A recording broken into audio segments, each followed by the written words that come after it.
ஒரு காலத்தில் அசுர அரசன் ஹிரண்யகசிபு தன்னை எல்லாவற்றிற்கும் மேலான கடவுள் என்று பெருமை கொண்டான். அவன் மகன் பிரஹ்லாதன் விஷ்ணுவையே பரமனாக வழிபட்டான். அந்த நம்பிக்கையை கேலி செய்த ஹிரண்யகசிபு, உன் விஷ்ணு இந்த தூணில் இருக்கிறான என்று தூணை அடித்தான். அந்த நொடியில் தூண் வெடித்து அதிலிருந்து பாதி மனிதன் பாதி சிங்கம் என்ற அதிசய வடிவில் நரசிம்மர் வெளிப்பட்டார். அவர் தனது நகங்களால் ஹிரண்யகசிபுவின் வயிற்றை இரண்டாக கிழித்து அவனின் இரத்தத்தை குடித்ததால் அவருக்கு வெறியேறிவிட்டது. ஆனால் அவனை கொன்ற பிறகும் நரசிம்மரின் உக்கிரம் தணியவில்லை. அவரது கர்ஜனை விண்ணை அதிர வைத்தது. தெய்வங்களே நடுங்கினர். விண்ணில் தீ பாய்ந்தது, கடல் கொந்தளித்தது, புவி பிளந்தது. தேவர்கள் அனைவரும் சிவபெருமானிடம் வந்து வேண்டினர்.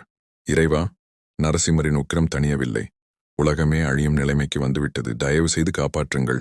அப்போது சிவபெருமான் கூறினார், விஷ்ணுவின் உக்கிரத்தை அடக்குவது எனது கடமை.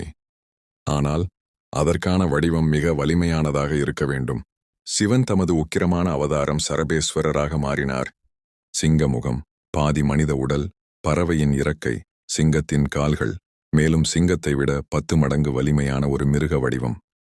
சரபேஸ்வரர் வானில் பாய்ந்து நரசிம்மரை எதிர்கொண்டார். இருவரும் மோதியபோது மின்னல்கள் பாய்ந்தன. உலகமே அதிர்ந்தது. நரசிம்மரின் உக்கிரம் எவ்வளவோ அதிகரித்தது. நரசிம்மரின் உடலின் வியர்வையிலிருந்து ஒரு அசுரன் தோன்றி சரபேஸ்வரரை தாக்கினான். சரபேஸ்வரரால் இருவரையும் கட்டுப்படுத்த முடியாமல் போனது.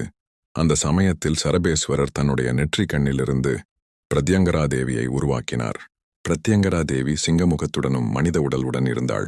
அவளது கண்கள் தீ போல ஜுவலித்தன.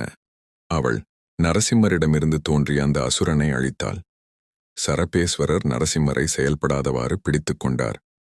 அப்போது பிரத்யங்கராதேவி தன் கரங்களிலிருந்து உக்கிர சாந்தி ஆற்றலை வெளிப்படுத்தினாள். அந்த தெய்வீக ஆற்றல் நரசிம்மரின் கோபத்தை மெதுவாக அடக்கியது. அவர் கண்களை மூடி சாந்தமானார்.